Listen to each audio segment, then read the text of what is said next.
Kom godt afsted, men det gjorde Oscar Sisby også lige bagved. Spørgsmålet er, om de kan gøre noget ved prinsen ude på siden. Han får skåret sig ind, så de kommer ind i samme rækkefølge, som de satte af. Og dermed har vi altså Jesper Sylvest forrest. Vi har prins Joachim på andenpladsen. Vi har Oscar Sisby på tredjepladsen. Og så har vi så lige om lidt nok Martin Berner på fjerdepladsen. Ja, den får lige overhale Benny Rasmussen der. Han var lige nøjagtigt overhældt Benny Rasmussen i andet sving, og dermed blev Benny Rasmussen henvist til femtepladsen, efter at han faktisk var kommet ind i første sving på en fjerdeplads. Og dermed er der faktisk allerede faldet en lille smule ro over feltet. Der er perler på en snor rundt på banen i øjeblikket, hvor vi altså har Jesper Sylvest, der startede først og fik en udmærket start også, og han er allerede godt etableret ude på førstepladsen, mens hans kongelige højhed, prins Joachim, ser til fra nummer 65.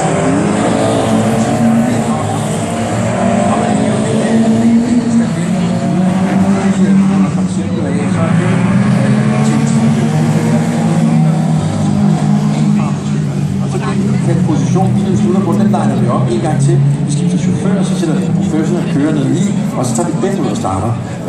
Så det er sådan set lidt ligegyldigt, om Jesper Sylvest han vinder med en tiendedel eller 25 sekunder. Han er ikke længere foran, når vi starter det næste løb. Så det er noget med at holde sin position og sige, det er det, vi gør lige nu.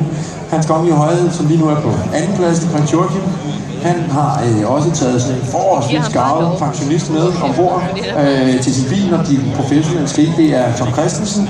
Og man siger, jamen han er ikke rigtig professionel længere. Ja. Han er stadig ansat hos Audi Motorsport og hos Audi helt generelt, og i hvert fald en kører, der kan håndtere et automobil. Bag sig har de så Oscar Davidsen. Sisby i nummer 71. Oscar han er sat op i et team sammen med Dildo Capello, også en Audi-pilot, og de to Audi-piloter, de har så taget Loic Duval, som normalt også styrer en Audi rundt, men han er stadig aktiv. Og flere vil sikkert have set og hørt omkring Loic Duval i forbindelse med Le Mans.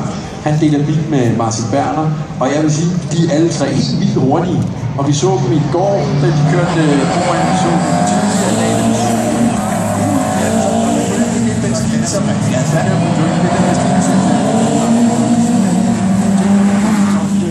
Til, om han også selv mener, at det er den mest effektive og hurtigste måde at komme rundt på en racervand på, så kigger han faktisk